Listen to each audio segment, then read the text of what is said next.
Wow. Isn't that crazy? Yeah, no He's kidding. like, what they wrote about my friend was so not true. It was so wildly off. He said John Belushi was a lightweight. John Belushi would have a couple of drinks and he'd be fucked up. He wasn't like a big partier. That time he did that speedball is probably the only time he ever did it in his life. But Woodward had him painted as this maniacal, off the rails, just drug-addled monster. And he knew that to not be true. He was very close to Belushi for a long time.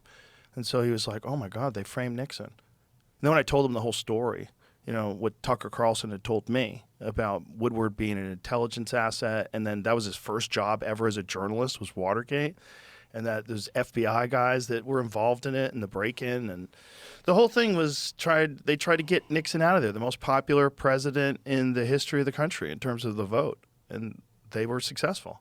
They got him out of there, and it's probably likely because Nixon was very concerned with who killed Kennedy, and he wanted to find out, and he wanted to get that information out, and apparently he had been talking about it. I know who did it, and he was, you know, he didn't want it happening to him, obviously, and he knew it could. If you're a president, you know, a couple of guys ago, you know, just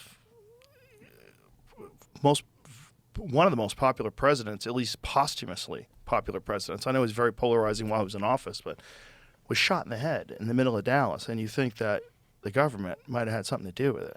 Like that could fuck with your head, obviously. You know? Yeah, well, there's many things like that.